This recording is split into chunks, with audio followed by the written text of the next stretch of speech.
Hello and welcome back to the Canadian Money Roadmap Podcast. I'm your host, Evan Neufeld. On today's episode, it is Financial Literacy Month, and I'm going to be talking about a number of things that I think are critical to increasing your financial literacy and improving your own financial life.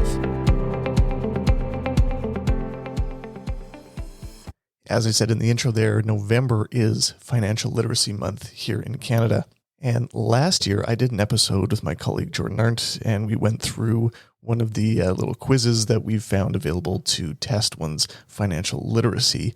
But from a Canadian perspective, this year, I just wanted to talk about all the things that I think are actually critical for understanding money as a Canadian. Even if you've lived here your whole life, the vast majority of people don't have a great understanding of some really critical topics. And the bad news is there's a lot to know. There's a ton of different things that really make a difference if you have a good handle on them or not. Now, the good news is you're already listening to this podcast, and we've got 3 years and over 100 episodes of topics that are dedicated to the intricacies of each of these big topics. And along with that, if you don't want to go back and listen to over 100 episodes of a podcast and you just want the critical information without all the confusion, and if you like my approach and you like learning from a CFP professional that actually works with real people, I put together a comprehensive resource called the Financial Foundations course, and it covers all of the topics I'm going to be talking about on today's episode in much more detail. It's about 22 videos and almost 3 hours of video content. Right now, I hope to add to it in the future as well. But if you're interested in that, the link is in the show notes of this episode, and at evanneufeld.com under the resources drop-down menu, you will be able to find it there. But let's get into the episode today about the 8 areas that I think are really critical for people to understand for building your financial literacy and actually improving your financial life. Number 1, cash flow. Cash flow is just knowing and having a plan for what to do when your money comes in and goes out. When you make money, when you spend money. So why is this important? I think simply knowing what happens with your money is the first critical step to controlling what happens with your money. You know, I often hear people talk about how it all just disappears every month. And that might be by one way or another. But the vast majority of you are actually just making decisions and choosing to ignore them if you're someone that says their money just all disappears. So spend some time understanding where it goes first, and then take some steps to actually tell it where to go. So a few different resources that I have talked about before include my 3-account system for managing your money. So that's setting up a checking account, a short-term savings account, and long-term emergency savings, and funding those every month. But also coming up with a plan for moving your money around every single payday. I call that my payday system. That's what I do. Pay my bills, transfer to investments, and transfer to savings accounts. I even do charitable giving every time I get paid. And that is a way that I've been able to manage my cash flow. Again, in the course, there are multiple videos on each of these topics that I'm going to be talking about already. So number 2 is budgeting. Budgeting and cash flow kind of go hand in hand. I probably could have done them together, but I separated them a little bit because budgeting, people think of it as a bad word. It's like, and me included, to be honest, like I don't really like traditional budgeting, but there's a few different ways that you can think about budgeting that I'll talk about here in a second. Budgeting is just your plan for how you're going to pay for tomorrow's expenses. And so budgeting often kind of gets lumped into something like austerity, like how little can you possibly spend? You know, it's like, we're going to be traveling on a budget. Or there's a clothing store that's outside my window here as I record this podcast. And one of their little taglines is called bougie on a budget. I always get a little bit of a chuckle out of that. But, you know, when someone uses the term budget in that context, they're implying that the budget is a limiting factor on how much you can possibly spend. No, a budget is just your plan for what and how you're going to spend your money, regardless of how much it is, right? So this is important because regardless of what you spend, whether you spend a lot or you spend a little, or you're trying to reduce how much you're going to spend, that's totally possible. But budgeting is just the idea that it's got to come from somewhere. And with a plan, you're less likely to overspend, which is a problem, and less likely to go into debt, which costs more money. That's a later section here that I'm going to talk about. So 3 examples of budgeting. Traditional one is tracking your expenses and then kind of lumping everything into categories and saying, okay, well, every month I got $300 for this and I got $200 for that and $600 for this. And staying into those categories every month is kind of just like the basic idea of budgeting. That's what people hate. Like it's this kind of like restrictive plan. Some people love it. I have tons of clients that actually really, really like budgeting, but for a lot of people that just doesn't really work for them, and it involves a little bit too much effort to really get it done. Another one is made popular by a software called You Need a Budget. I'm not affiliated with them. This is not necessarily an endorsement of them or their software. It's just a process that is quite popular. And they also categorize expenses, but it's done on a proactive basis where the idea is that you're saving for tomorrow's new iPhone and next year's winter tires and December's Christmas gifts, all these kind of things, as opposed to just taking what you have every month and kind of allocating it there. It's saving for all the things that you know are going to be actual expenses in your life in the future. It's kind of cool, but it also involves a lot of work and a lot of discipline. A little bit of software actually really helps too, but that comes with an expense. So another option that I call either anti-budgeting or reverse budgeting is just the idea of automating all of your good habits and then spending the rest. So if you use my 3-account system, going back to the cash flow section, if you have your checking account, your short-term savings, and your long-term emergency savings, and you automatically allocate to all of those different places, including your long-term investing, you're paying your taxes, you're saving for your short-term vacations, you've built up an emergency fund, all these different things. If those happen automatically, and that's very easy to do with most banks, it's very simple to set up automatic transfers every month. Then if you have anything left over and you've already allocated money for everything else that you know you're going to spend in the future, just spend the money and don't really worry about it too much because every month is going to look different.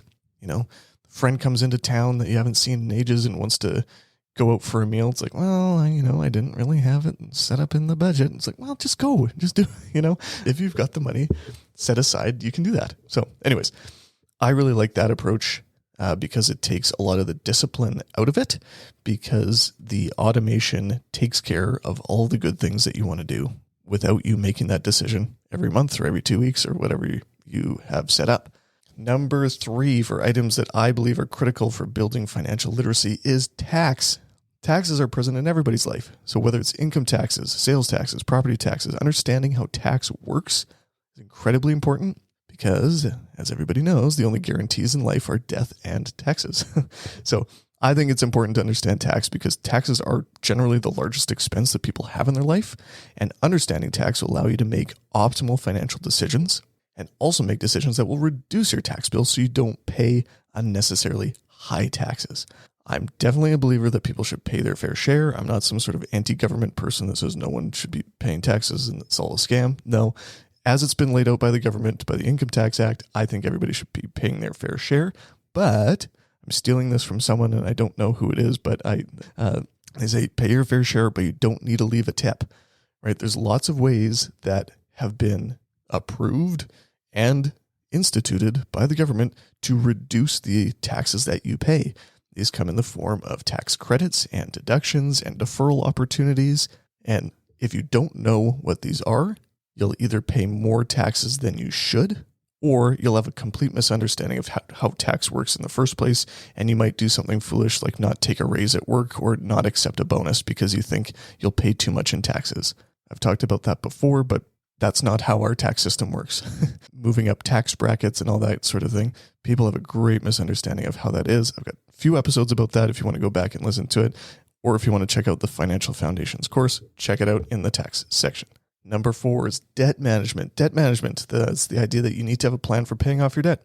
So understanding how interest works against you when you have debt and understanding all the various debts that you might have is a huge component of financial literacy that people really don't understand and also negatively impacts them the most. So I think debt management is so important because it can be the difference between actually getting ahead with your finances and always staying behind.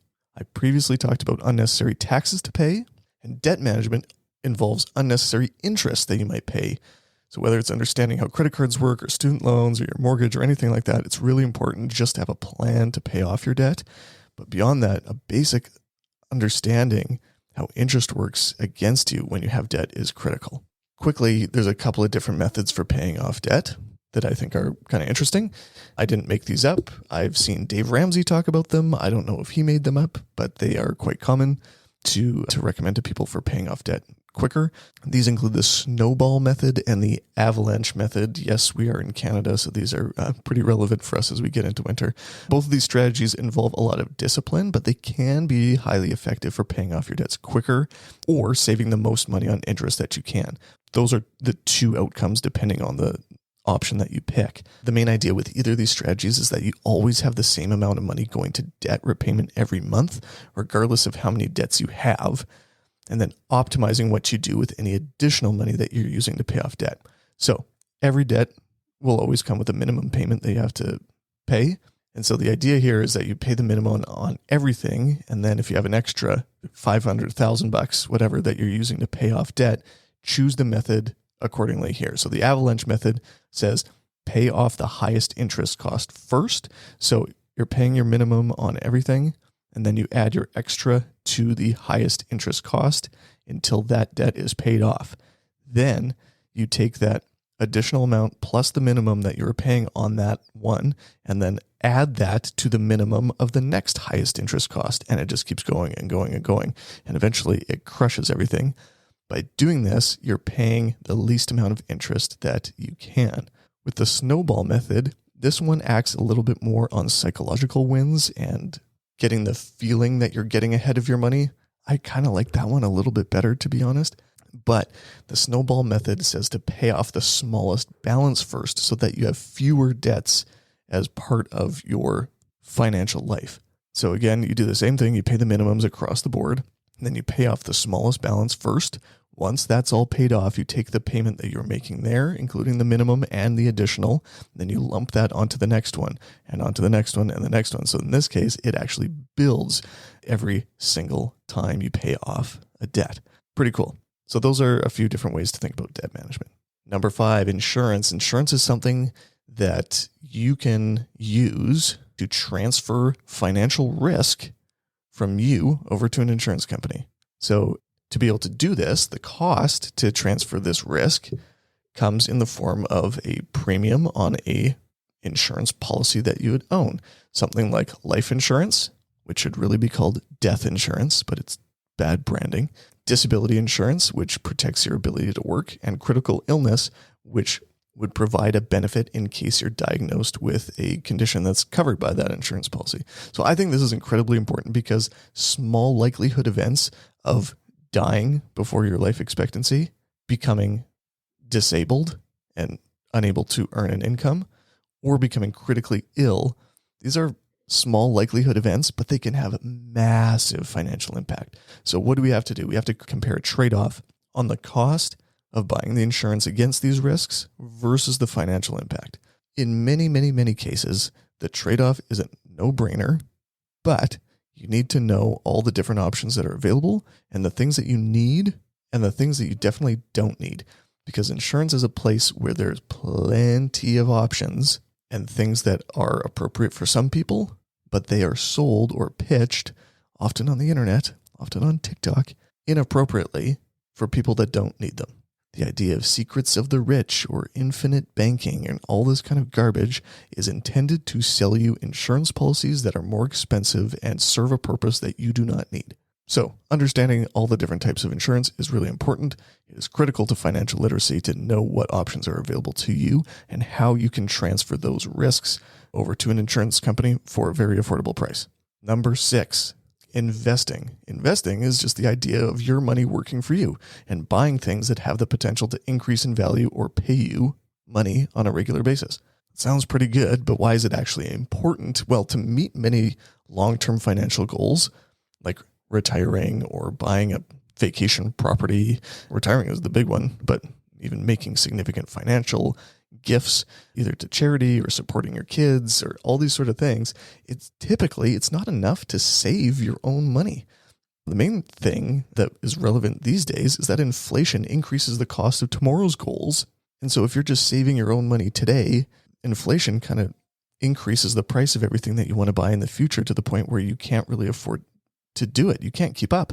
So along with that, just the sheer amount of money that it costs to either retire or spend money into the future, it just makes saving alone impossible. So investing is that idea that when you buy things that increase in value, you're protecting your purchasing power for the future, but also increasing your purchasing power over a long enough period of time. There are a lot of topics to discuss about investing in the Financial Foundations course. I have 6 different videos on this.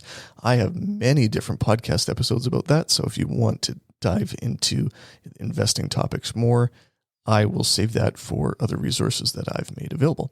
Number 7 of things that I believe are critical for building financial literacy is understanding retirement and retirement planning. You might say, I'm 18 years old. Why do I care? In general, retirement planning is just the understanding that you either can't work forever or you don't want to work forever.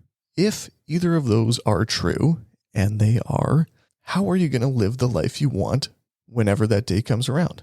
So if you're that person that says, well, I'm going to work forever because I love my job and I love my clients and I like to do what I do and whatever, it's like, okay, what if you have a health concern that limits your ability to do that? Many people are forced into retirement by health concerns. So planning years in advance for a retirement of your choosing or otherwise is critical because this inevitability will come. And it will help you, by planning ahead, will help you ensure you have enough money to live the life that you want or receive the care that you need if that's a situation where you're forced into retirement by a health concern. So a few things to keep in mind and questions to ask yourself around retirement planning, regardless of how old you are. First one, do you know when you want to retire? Are you someone that says, I want to retire early for whatever reason, or I don't really ever want to retire? Okay, well, that's fine. But having a general idea of when you want to retire really helps set the stage for how much you need to save on your own and how to invest that money at purpose. A few other things that are a little bit less practical, perhaps, is that why do you want to retire? Anecdotally here, I've noticed that many people that want to retire because they're so sick of working often have less financial success than people that love their jobs and really enjoy what they do. And so understanding your working life might give you some clues as to how your retirement might end up looking. So that there's this idea of like, what are you going to retire to instead of retire from? So are you going to retire to the couch and watching TV because you just need a break? Unfortunately, that's probably a recipe for retirement failure. And there's a bunch of crazy research on this that gets into psychology and actual physical health about this as well. But having an idea of things that you might be able to retire to instead of retiring from can help shape your retirement plan as well. These could be things like volunteering or starting a new career, being a lifelong learner. I have a bunch of clients that have audited university courses, taken up cooking classes, started whole new careers in small businesses, and like really neat things like that. I have a few people that golf every single day and a lot of people that got tired of that pretty quick. So anyways, thinking about these things for yourself, I think is really important. Along with that, a little bit more practically, what are your sources of retirement income? Most people don't know these ones. I've done a survey of podcast listeners before, and I've had hundreds of people fill it out. And one of the most glaring answers in that survey came down to this question. Is that I asked if people have a good handle on all their different sources of retirement income. And the vast majority of people said no. So in the course, I talk about this, but at a high level, your savings aren't going to be the only thing that you have to live on. In some cases, you might have a workplace retirement plan that could take the shape of a pension or perhaps RSP matching, deferred profit sharing plans, all sorts of these kind of things. If you've switched jobs in the past, you could have something called a LIRA, locked-in retirement accounts. All of these different investment plans kind of pile up a little bit depending on how that has been participated in at your various workplaces. But other sources of retirement income include CPP. I did a great episode with Jason Yee recently about going through the basics and the not so basics of the Canada Pension Plan, old age security, the guaranteed income supplement, annuities. These are all sorts of different places that you can receive income from in retirement. So financial literacy doesn't necessarily mean mastering all of these things, but just having a general idea shapes your feelings and your ability to plan in advance for it. Because if you don't know that you're going to get CPP or old age security or the guaranteed income supplement or have income from a pension that you had at work and you think it all falls on you, well, you might actually be saving too much money. If you don't know, you might be making suboptimal decisions. The opposite is also true. If you think you're getting way more than you actually will and you don't save enough, that one's obviously more problematic. Okay, we're nearing the end here. The last section of things that I believe are really important for building financial literacy as a Canadian is estate planning.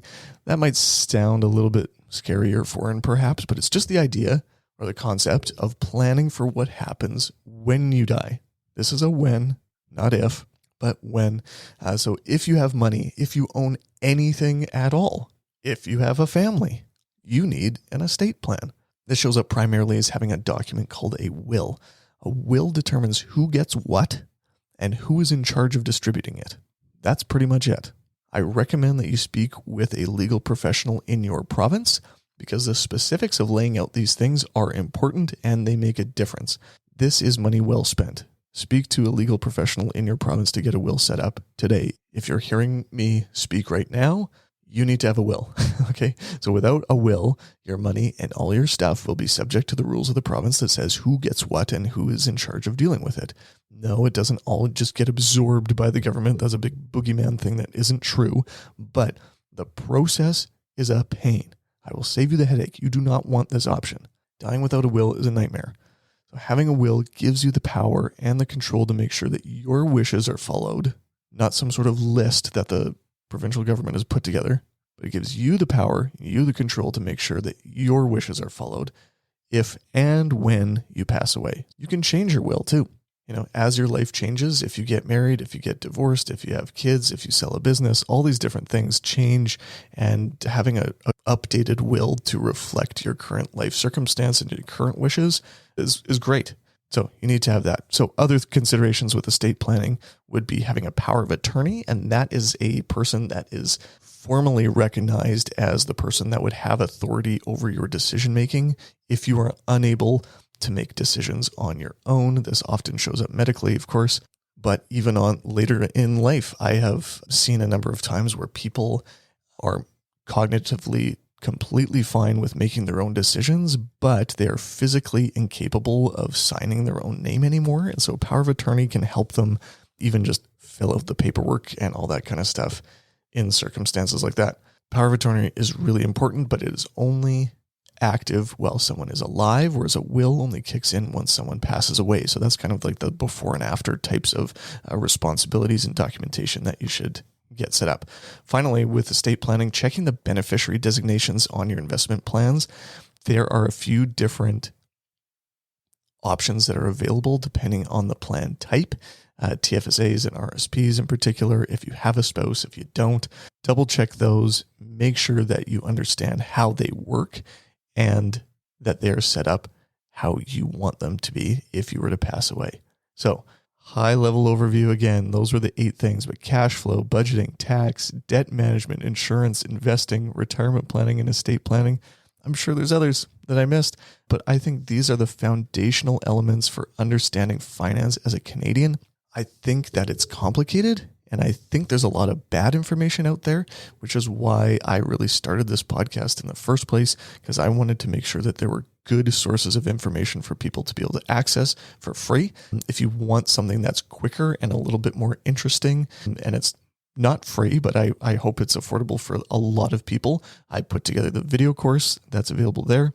But of course, no obligation to do that. It just helps me kind of cover my costs and keep distributing podcasts and things like that. So if you want to support the podcast, that would be a great way to do it. I want to keep things ad-free. So anyways, I really appreciate you listening.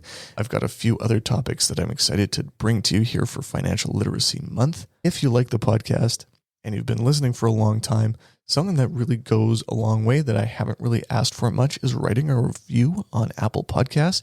I've got some awesome reviews recently. Really cool. I really appreciate those. But if you have a chance to do that, that really makes a difference and it helps other people find the show as well. Thanks again for listening to the podcast, and we'll see you next week on another episode. Thanks for listening to this episode of the Canadian Money Roadmap Podcast. Any rates of return or investments discussed are historical or hypothetical and are intended to be used for educational purposes only. You should always consult with your financial, legal, and tax advisors before making changes to your financial plan. Evan Neufeld is a certified financial planner and registered investment fund advisor. Mutual funds and ETFs are provided by Sterling Mutuals, Inc.